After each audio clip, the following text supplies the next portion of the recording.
Hello and welcome back to the RamsTalkPodcast. Very, very interesting last couple of days since Sunday. We've had a game which we will touch upon. We will review Sunderland. Another defeat makes it 5 losses on the bounce. So not a great start to the week, but we will obviously discuss that. We've got a few other things as well. We've got obviously Lars making his debut. We have the injury situation, which is mounting up and a real concern. We've also got some transfer talk and obviously a particular bid from a familiar Premier League club. But to talk it all through with me, I've got James and Callum making their debuts. First of all, talk about James. How are you, pal? Yeah, same old. Derby losing, ruining the week. Nothing new there. Cal, how are you?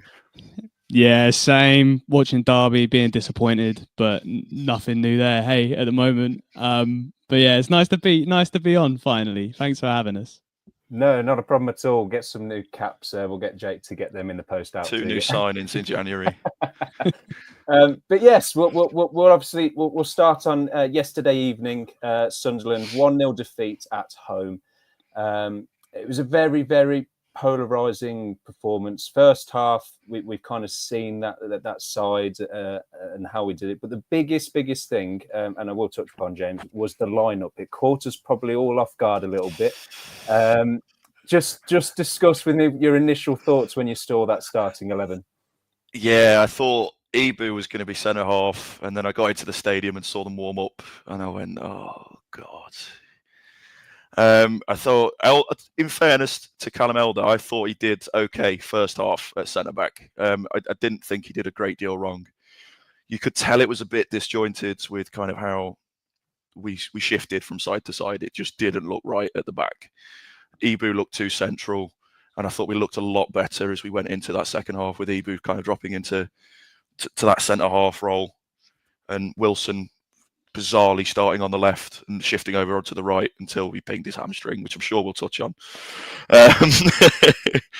Yeah, I wasn't. It did take me a little bit by surprise, in fairness, not to see a Rooney or, just someone that's actually a centre half at centre half. Yeah, I think, Cal, that was the biggest thing that I took away from when I saw that lineup. It was a familiar tale of what frustrations with the fan base with Paul Warne. It's square pegs and round holes. I mean, when you saw that lineup and saw that we didn't go with familiar faces in their positions, like you said, bringing in a Rooney into centre half and playing players in their natural positions, is that something that it doesn't give Paul Warne much credit in the bank? It's not helping him with the fan base. Obviously, don't get me wrong, we'll talk about the performance, but just in terms of where he's going with this team. I mean, I think with what we put out last night, I do think we played I thought we played okay. I do think that he's obviously not doing himself any favours. In particular, I think the one that sticks out for me like a sore thumb that you've already touched on, James, but was Wilson out on the left. I found that to be a pretty strange thing to put him in there. I felt that he does his best work in his natural position, which he wasn't in. So I do think he started. Although he was bright in moments, I do think he was nullified sort of from the outset, which was a bit of a shame, to be honest. Yeah, I mean, Wilson, you touched upon, and with the first goal, he comes in. He tried to come inside quite a lot, I found, during the game, but he tried to come inside in that first half and got caught in possession. And then, as I say, it's another thing that it has been a familiar tale where it's been capitalising on mistakes, and it's very unfortunate, but it's a very good finish. Sunderland go 1-0 up in the first half, but it's another game, James, where we've started behind and we've not managed to come away from with many points this season. So is that the real key thing, especially going into this weekend in Cardiff, which we'll touch upon later, and we'll hear a preview from Cardiff City World about that game. But conceding first is really killing us, isn't it?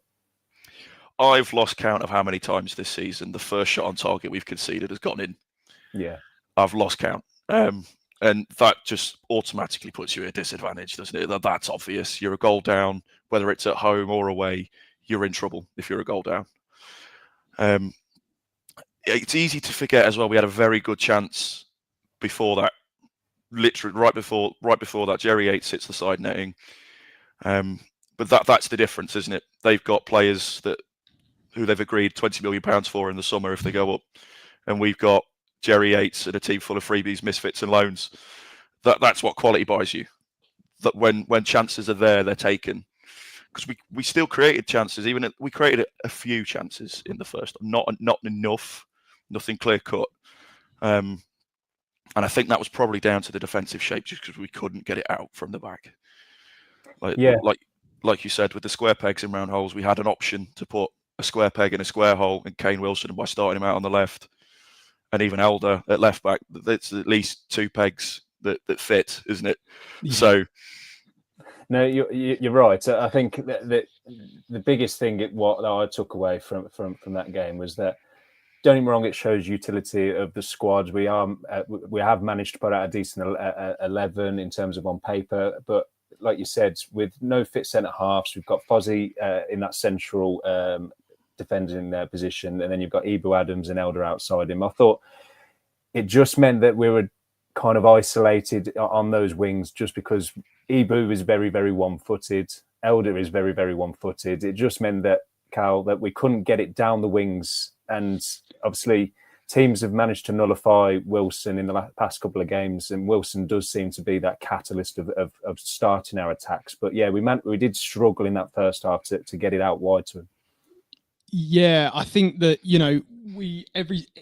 it was difficult for us to get out of our own half for the vast majority of that first half, and I think a lot of it was it was almost like with the makeshift back three that came in. It was almost like, is it a mind game situation? It like, because I don't think anybody would have predicted that from the outset at all.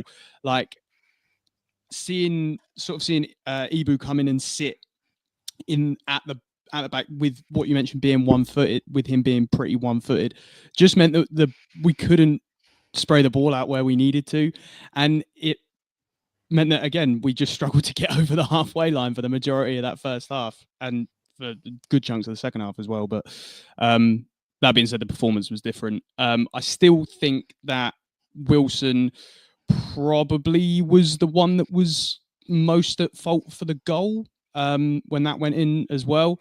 The goal sort of coming from Zetterstrom kicking the ball out, Wilson then losing the ball in the middle.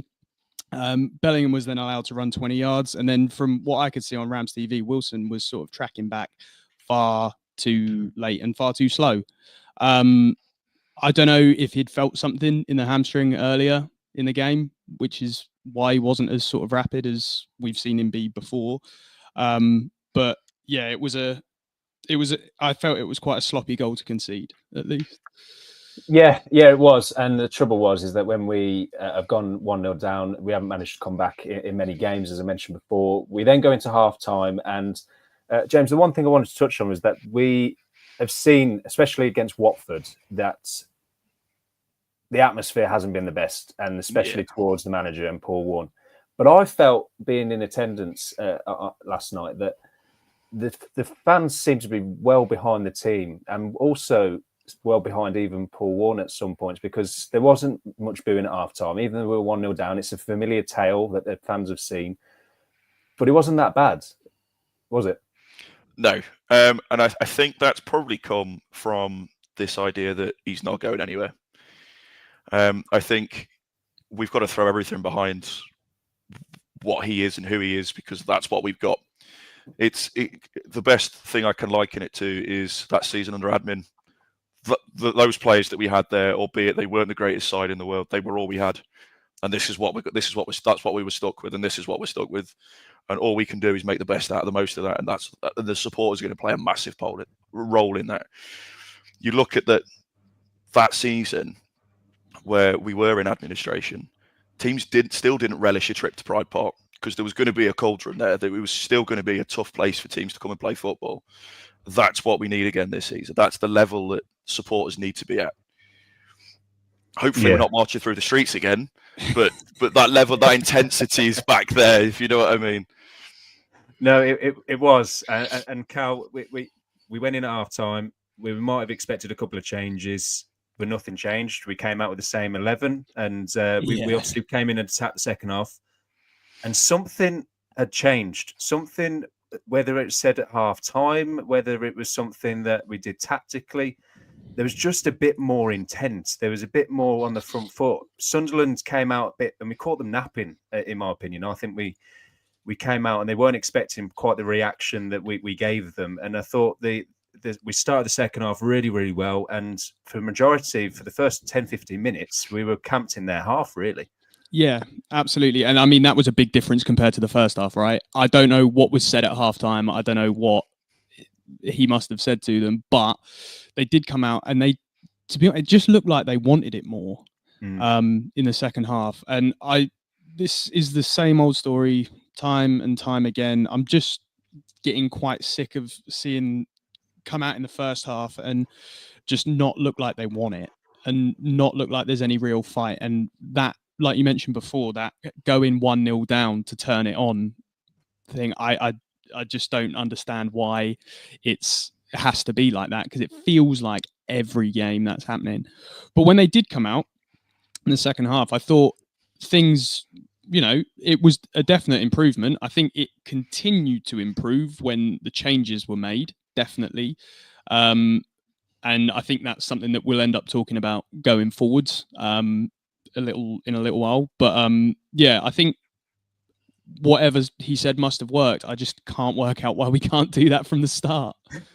Well, that's been the frustration all season, hasn't it? It's like you said, we've started slow, we've gone 1-0 down or 2-0 down, and then the team suddenly go, well, we've got a little bit of pressure off now. We've got nothing to, but we're no longer having to camp in our half and be solid. We can now go out and try and attack it. But James, Callum touched on it there, that on the 58th minute, Paul Warne threw his first roll of the dice. We brought on Osborne and Thompson departed. We brought on Blackett-Taylor and Kane Jackson departed. And the new signing, Salverson, also came on to a very well received crowd. We'll touch on him in a moment. But Corey Blackett-Taylor comes on for Kane Jackson again, makes a difference. James, talk to me. He's got to start, and he's just got to start. I don't care if he's 20% fit. He's just better than Kane Jackson, and you've got a big player like Lars coming on. The one player that's going to beat his man out of the three wingers that we've played this season, Mendes-Lang, Jackson, and Corey Blackett-Taylor. The only one that looks like beating his man and putting the ball in is Corey Blackett-Taylor. I kind of get where Warne was coming from in his post-match and saying that it didn't really make sense with the shape he was trying to play and trying to be a bit more defensively solid. Kind of get that. He's not probably the most defensively minded player. Maybe doesn't work as hard backwards as a Jackson or a Nathaniel Mendes-Lang. But what he offers going forwards ahead of both of those at the moment it's just worlds apart, isn't it? It is worlds apart. He put in, within 20 minutes of being on the pitch, he put in two balls that we nearly scored from. Jackson and Mendes-Lang had an hour to do that and didn't do it once. No. So it's got to be done, hasn't it? It's got to be done. Yeah, Cal, I mean, Corey Blackett-Taylor has been a frustration since he's signed, really, in whether he's been injured, whether he's just been out of favour with Paul Warne, but he has come on in the last couple of games and made a difference. I mean, for you, going into this weekend, would you start him? Yes, in a word. I've been since he signed. I've been so desperate for him to come good, and we don't seem to, in the last few years at least, we don't really seem to have a history of these sort of flair players, really. And it's nice to see that the football that we'd played, again, like we said, especially in the first half, was so pedestrian that even if he came on and gave 40%, it's still better than what we had before. Yeah. And it was the balls across, it was the balls over the top for Salverson that sort of made me go like, okay, yeah, this is how it's got to be. And then that does also I know this won't happen, but it does free up a certain someone to go over to his more natural position, which will he drop Jackson? Will he drop Jackson? But I think that's something that's a go on, good James. point. It's a good point that you mentioned. Like he comes on and he does, and he's a flair player, and he excites. That comes back to the thing about the atmosphere. All of a sudden, you've got a player that's willing to drive at teams and at fullbacks and go past his man. It just gets fans more excited that, again, you're contributing again, aren't you? The wingers get it, turn back, pass it to the fullback, and that's all they do. That doesn't build any confidence. There's no excitement there. That it just nullifies any threat going forward and in the stands as well. No, you're right. I think that you say fans have needed something to get behind, and he's brought that on. It's just whether he can do that from the start. I think that's the big question. Obviously, we're hoping we can see that this weekend. But we created multiple chances that second half. We saw two of those nearly go in by the debutant Salverson. James, talk to me. Number 9, target man. I mean, he's not 6'5", 6'4", or anything like that. He's only 6'1", but he seems very, very dynamic, very, very switched on. Knows what he needs to do to get his head on the ball and be in the right areas. Just talk to me about what you thought about his debut. Bit of a cameo, wasn't? You can't judge a player off that. Looks like he's going to cause centre half problems though. I mean, they've got Chris Mepham, who's played in the Premier League on a consistent basis throughout his career. And he had 2 good goal scoring opportunities. If there weren't 2 great saves, in fairness, they go in on another day, don't they? Let's face it, they do go in on another day. But again, that then brings us back to he's going to need service. He's going to need crosses into the box. That brings us back to the winger issue, doesn't it? So it's just one of them. If he gets the right service, I think he could be dangerous. He could very much be dangerous. Yeah, go on, Carl. What's your thought? I mean, I think that he looked great. As you said, he looked really dynamic, especially in the air, being 6'1". I sort of thought when he signed that he was going to be like a 6'5" giant Viking man. He's not huge, but I mean, I hope he just has some kind of link up with. If we continue to play 2, I hope he has some kind of link up with Yates, or I would have said Brown, but maybe not at the moment. I liked what I saw. I just hope he can sort of hit the ground running and kick on fairly early. And I mean, to do that as a striker, you need to score goals. So, which we have a problem with. So no, you're both spot on. I mean, James, would you play him, or do you think he'd be more favourable in a 2, or do you reckon he could lead the line on his own? He could do it on his own. I think he's got more of an air of a complete striker than a Jerry Yates does. He didn't look slow up for being a striker over 6'1". He looked pretty quick off the mark. It was quite clear that he likes to play in between the sticks more than Jerry Yates does. Jerry Yates likes to come a bit deeper and kind of link up. I think they could definitely play in a 2 because Salverson kind of provides that focal point that Jerry Yates can then run around, do what he does, link up play between wingers himself and provide balls into the box. I think that's where it's been lacking, because if Jerry Yates is providing link up, who's scoring the goals? So I think he could do both. Yeah, Cal, I mean, is Salverson the thing that might give Jerry Yates the support he's been needing? I hope so. I think, again, like when you talk about Jerry Yates, and it's been said on here however many times, he has nothing. He has no service at all. I'm sure I didn't actually count how many touches he had in the first half last night, but I'm sure I could have counted on one hand. He was out of the game so early, and I mean, if you need to be that focal point striker, you need to be scoring goals, and he just has no service at all to be able to do that. I mean, I quite like Jerry Yates. I think he's played quite well when he's had the opportunity, but it's so rare that he gets the opportunity to do anything. I think Yates was pretty unlucky last night, but hopefully Salverson can, improve his game as well as his own. Yeah, I mean, James, the Sunderland performance, it was much better than Watford's, and it's something to build on. But is that performance is it paper over the cracks, or is it something that we could actually build on, especially when we're going into such a big game this weekend? I think what it does do, I don't think it's papering over the cracks. The cracks are still very much there. We still lost. We still got nothing out of the game. I think what it does do is show that these players want to play for Paul Warne. Despite the very open vocal criticism, there is a group of players that are still behind the manager.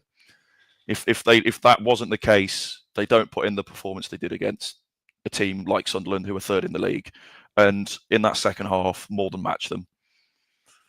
Yeah, Cal. I mean, from your perspective, I mean, can this be? I appreciate that the squad and the team might look very different, with obviously Cashin hopefully coming back into the side and create a bit more stability. But it's got to be a confidence builder in some aspects for the lads going down to Cardiff.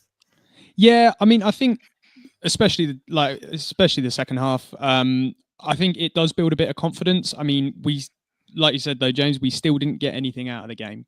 Exactly. We did still lose the game. So I'd hope that what I'd like to see when we go down, when we have Cardiff, will be that we play like that second half performance from the off. Can I see it? I'm not sure. I think when the handbrake comes off, we can look quite dynamic, which is really nice to see, because it's been so long, I feel, since we've seen a Derby team that consistently feel like a dynamic passing team. And we did do that in the second half yesterday. So if that is something that we can build on, I mean, hopefully we'll get a result against Cardiff, because it's a very important, very, very important game. No, it is, and to do that, we're going to need a squad, and it's something that we have been kind of touching upon. It's something that's been bugging me for the last, especially with two more players going down. I mean, we've got plenty of people watching tonight, and in the comments, Ryan Jono has pointed out we need a lot of players. He said, and especially with these injuries, otherwise we're in big trouble. It is something that I think now it has always been on the radar as an issue, but James, two more players have gone down injured with muscle injuries. We've got Wilson and Dosanjh Brown. Obviously, Dosanjh Brown meant that we actually finished the game with 10 men, but two muscle injuries. Looks like hamstrings probably going to be out, depending on their prognosis, for a number of weeks. So they definitely, well, I say definitely, depending on what the scans show, but more than likely aren't going to be featuring this weekend. But yeah, it's got to be a concern at the moment, hasn't it? Oh, 100%. 100%.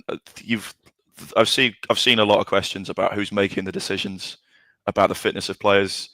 Is it Paul Warne? Is it the medical team? And if it is the medical team, what on earth are they doing? I mean, it's peak Derby County, and we're on top's probably a strong word, but we're looking dangerous. And one of our most dangerous attacking players in Kane Wilson pings his hamstring and has to come off, and then another striker goes down injured. So that might scupper any loan plans we had for him as well. Yeah, it's not good. We've not got. I think the problem with it is it's fine if you've got depth. We don't have depth. We've got no depth. Hence, Ibu at centre half and at right back. So that's the issue. You look at the bench we had, again, bringing on players like Barkhausen, who I can't fault his work rate. He's not a championship player, I don't think. And you compare that to the rest of the league, the benches they've got, the depth they've got, they're able to rely on is so much greater than ours, and that's where it's concerning.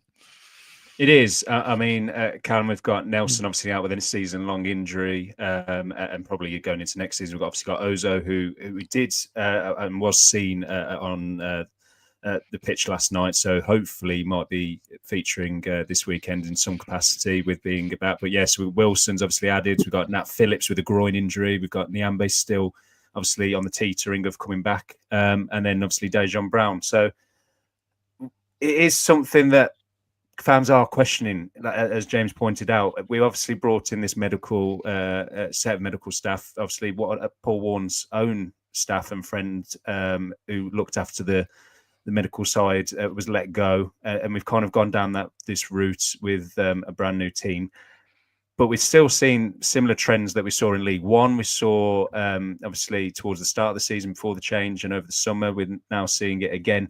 And it's coming at a time where we can't afford injuries to big players, and especially like most fans aren't going to begrudge an injury that's an impact injury or something that's done in a tackle. But the fact that a lot of them seem to be muscle based, it is a worry. Yeah, I'm finding it. I find it quite confusing, to be honest, because I think this has been a theme under the Warne era. Really, we've had a list of since he's been in, we've almost had a list of injuries constantly. What is it now? I make it 1, 2, 3, 4, 5, 6, 8 first team players out injured. First team, including Connor Washington in that. But depth again. Needed a striker. That is, I think we are. I don't think it's too short to say that we're in the midst of an injury crisis, really. Especially at the back, with your 3 first choice centre backs injured, Cashin seemingly rested for as a precaution, but it is worrying. The squad is threadbare as it is. And whether we can actually go out and spend anything seems like probably not to top this up. So what was it Paul Warne said? League One team with some sugar on top? Is that what he said? Don't bring that up again. I think the fan base have just got over that. But yeah, we have obviously alluded to it there that we are in requirements of bodies and new faces to bolster this team. Paul Warne has hinted that is more than likely not going to happen before the weekend. So we're going to have to go into this weekend with what we've got. Hopefully a couple of players back in from injury like Nyambe, Cashin, Ozo if we can, but obviously we'll wait and see. But there has been some off-the-pitch things over the last couple of days since Sunday's show. Cashin has been suspected that he's had another bid from Brighton that's been turned down from the top within the club. So it looks like he's categorically not for sale. And then we are looking at a couple of new faces. A player from Utrecht who's on loan from Mönchengladbach, CDM, that's been doing the rounds on social media. So we'll wait and see what happens with that. But James Cashin is obviously subject to Premier League interest again. Brighton are trying to obviously put out the feelers and just see where that's going. But where, in your mind, at what valuation? But would you be willing to let him go with the injury record we've currently got now, if the money was right, or do you stand by with what the club's doing and being strong and obviously saying that he's categorically not for sale? It very much depends on the bid that's gone in. I mean, anything less than 10 million for me doesn't buy his right toe. I think anything above that mark, I think he's the only asset we've got of any value. Kenzo could be in a few years. He's not there yet. But Cashin's the only asset we've really got. If we get 10 million plus for him right now and a loan back, I think that'd be key. If he's loaned back, then yeah, you take the 10 million and reinvest that as soon as you can, because we are so threadbare, as Callum said, everywhere else. We've not got a fit centre half, maybe other than Cashin, who's certainly not fully fit. I don't see him getting in Brighton's team, so I think a loan back would be likely. So I wouldn't be opposed. It'd break my heart because I love him, but I wouldn't be opposed to sell him in this window if the money is right. Yeah, Callum, I mean, we're at that point now, as I say, with Nat Phillips, obviously Nelson out. We are threadbare. It wouldn't probably require a face coming in anyway, let alone whether we made the decision to let Cashin go. But, I mean, from his mindset as a player that's obviously been subject to now 2 bids being rejected from our sides, obviously last season and now this season. Could you see obviously a situation where Cashin goes internally and go, this is my opportunity to showcase myself? I mean, or do you reckon he's obviously shown at the back end of last season in our promotion push that he could put it to the back of his mind, and he's a modern professional and put in absolutely quality performances and has started this season really, really well. Do you reckon it will actually play on his mind, or do you reckon we'll see the Cashin we know? I think it will be to have two bids categorically turned down. I think he's human, you know. I think it will play on his mind, be it whether he shows that outwardly in his performances or he cracks on and gets the job done. I mean, we've seen Cash a lot over the last few years, and he's never really put a foot wrong for us, even with the interest from Brighton before. So I can't really see him dropping his head. That being said, if the money's right and the loan is there, like James said, I'm not too opposed to it. But the conditions have to be right. It's 10 million in a loan, as far as I'm concerned. And then we'll start talking. But anything less than that, he's too valuable of an asset for us. Let's be honest, in a relegation scrap. So I think we need him still. We do. And I think one player that's been, as I say, had mild interest from Derby County that we've seen is Bogard from Villa, and the central defensive midfielder, which I touched on, from Utrecht, Fraulo. And we don't know if this is actually concrete, whether it's actually going to come about, but it's a couple of names that have been linked with the club that we've seen. I mean, James, those two names, are they signings that will bolster this squad? And what we need now is players that can go straight into the starting 11 and compete with those who are starting, not going to become squad players. Are these two players that you'd be happy to see join the Rams? Any players at this point, just even for depth alone, we've got nobody, have we? I think the Bogard one is interesting. I think a young centre half always represents some sort of risk because of where they play and being inexperienced. I think the one young centre half that we've signed that did really well was Tamorian. We all know how that turned out. I mean, we are short of other options at centre half. I hope he's right-footed.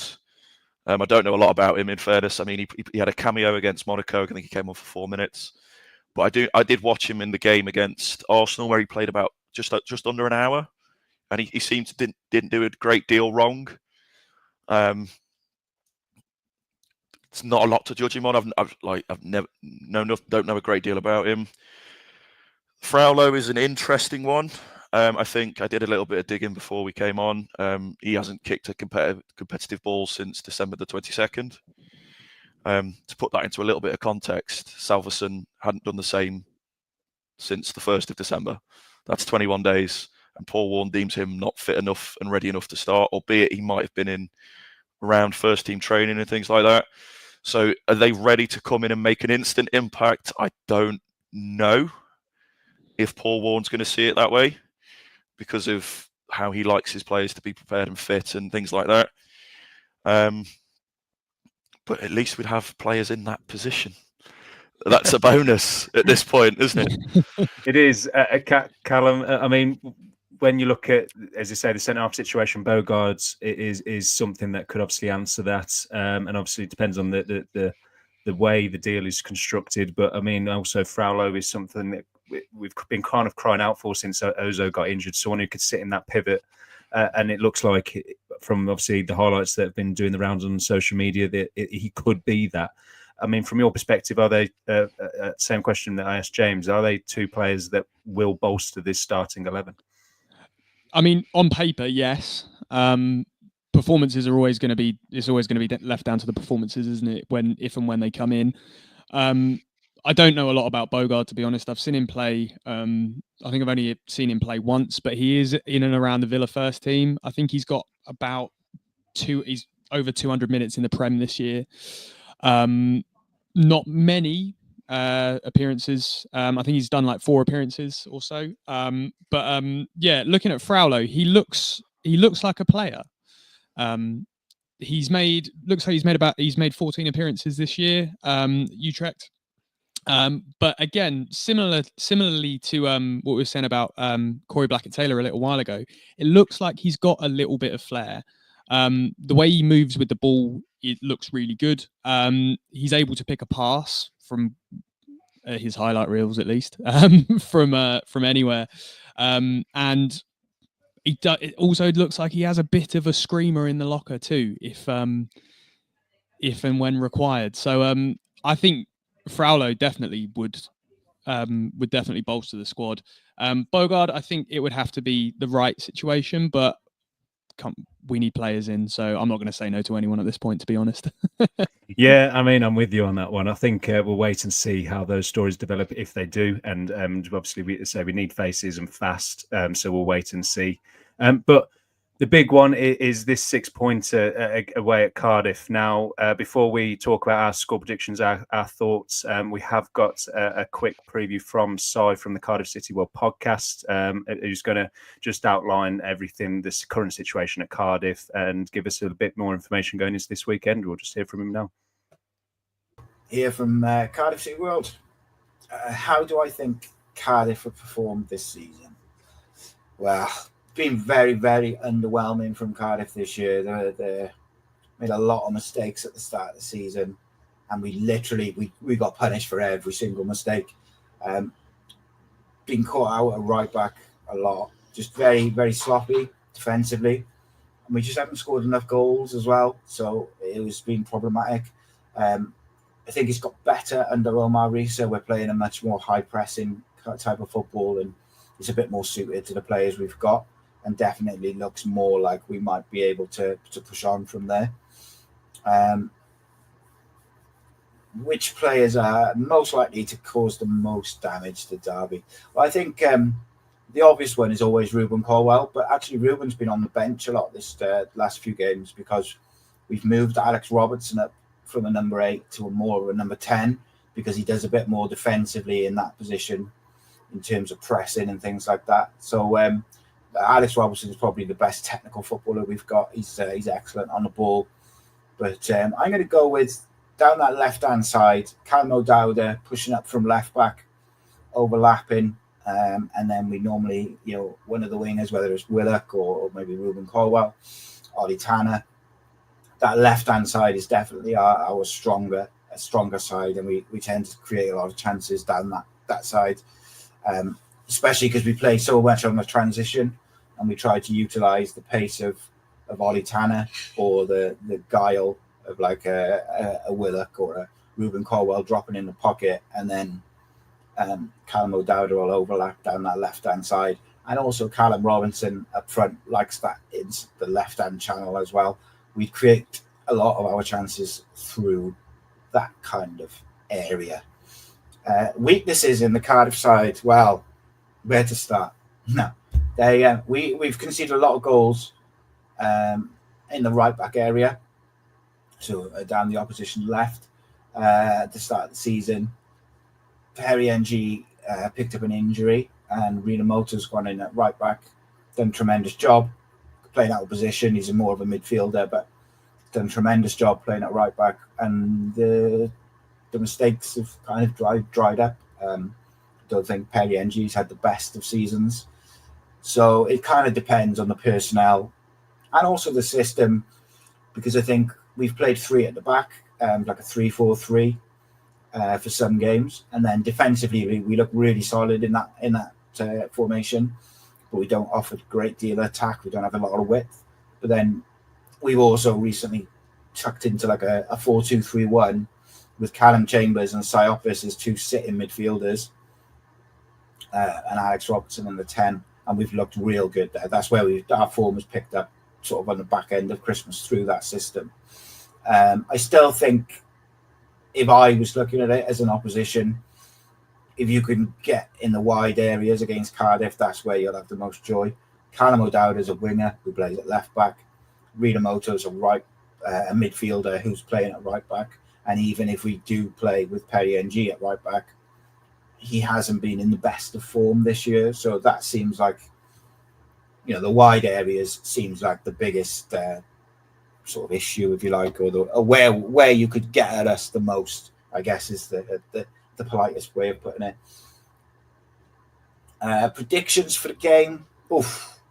Cardiff are in a bit of decent form at the moment. There's a bit of confidence there, coming off the back of some good results away from home, good results in the FA Cup. So I think if they can take that confidence and that belief, we've absolutely got the players who can cause problems for Derby or for anybody else.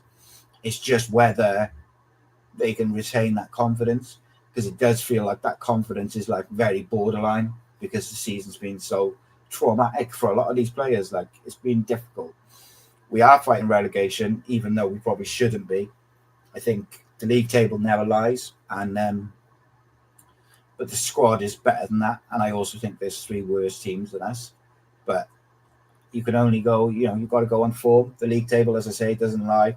My prediction for the game is I think Cardiff might pinch a 1-0 victory.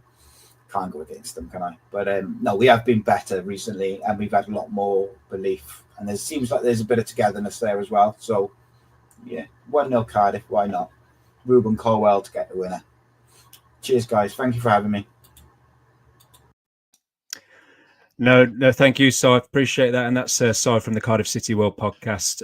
You can find his link in the description. And he was touching on it there, guys. I mean, they're coming into the game in very, very good form. They're unbeaten since the 29th of December. And one thing we don't want, James, is going into it when we're obviously coming off the back of a defeat. Yes, it's to Sunderland going for promotion, but they go and get a last-minute draw away at Millwall and in the 97th minute, and it just keeps that unbeaten run going and galvanises the team. I mean, we couldn't big up this game any bigger than it already probably is to Derby fans, but it's a 6-pointer really this weekend, and we're coming up against an opposition who are in good form.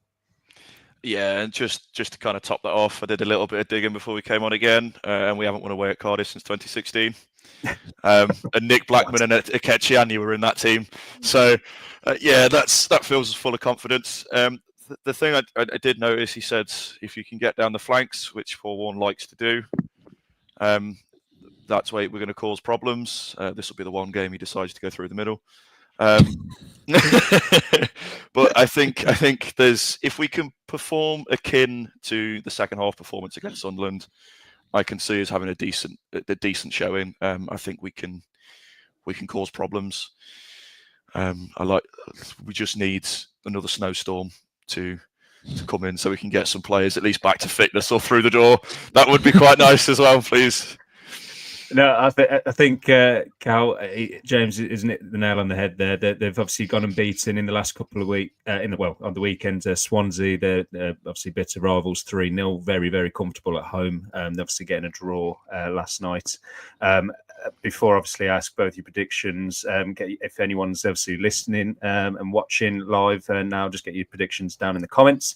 But Callum, I mean, this weekend we're going to need as many players back fit and as strong as a team as we can under the circumstances that we have got at the moment. But I mean, in your perspective, where do you think Paul Warne will set? How do you think Paul Warne will set up? Do you reckon he'll be positive and go maybe with the 4, or do you reckon maybe he goes with the 3?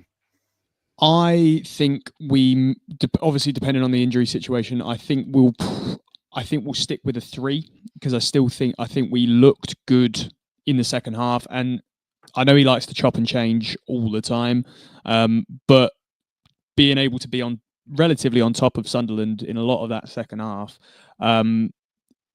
playing with a 3, I think was a good thing, which should continue. I think this game, like I was mentioned just then in the preview, getting down the wings, I think this game is begging for a Blackett Taylor. Yeah. You said weak at right back. That just screams Blackett Taylor, doesn't it? Absolutely. And hopefully a good game for our new Norwegian big Norwegian up top to come in for too. I'm hoping that he'll be fit enough to start, deeming on what Paul Warne deems fit enough to be. Yeah, just that little cameo before just screams for this game. But then that being said, Cardiff have got a lot of momentum. They haven't lost in 7, which when you get on those kind of runs, it's difficult to break them down. But I think sticking with a 3 for this with Blackett Taylor would be my shout. And James, I'm going to ask you your prediction and goal scorers if we are going to get on the score sheet. What are you going for, mate? Well, we haven't scored since Wednesday away, so that's nice, isn't it? I think I'm going to go 2-2. I think 2-2. And who's your goal scorers for us? BTEC Haaland, and I think Kenzo is due one as well. Kenzo and Lars. Callum, what are you going for? Heart says 1-0 Derby. Head says 1-1. I think. Salverson. I'm going Salverson with a goal. Blackett Taylor cross, Salverson header. Come on, it's written in the stars, right? It has to be. No, I think I'll probably err on the side of caution. I'll go with one. I'll go a 1-0 win. I think it'll be smash and grab. I think they're quite strong at home. I think if we're going to do anything, it will maybe be from a set piece, and I will also go from a set piece header. I will go Lars to get his first goal for Derby County. It's just be interesting to see whether he starts or again comes off the bench in a cameo. We've had a couple of comments in the. On YouTube, we've got Dean says we're going to smash them. DB 0800 again, we'll smash them. 1927 is a long time ago. We're due 3 points. CBT Nathaniel Mendes Lang and Lars to get the goals.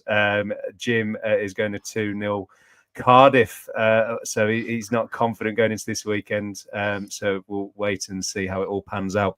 But if you have enjoyed tonight, our midweek show, we do a midweek and we also do a Sunday show as per normal. We will be here on Sunday reacting to the game at the weekend, a big 6-pointer for Derby County. If you did enjoy, please do leave a like, please do subscribe, comment, as I say, come and join us for these live shows, get involved.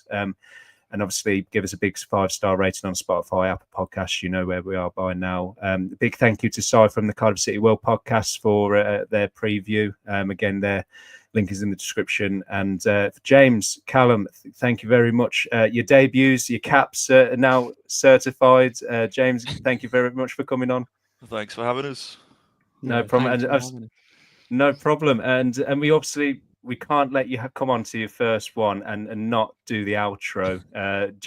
Jake, we always try and do it. We say it's goodbye from me. So we're going to let you do it now because you've probably listened to us waffle on and do it for the last few couple of years. So it's a goodbye from me.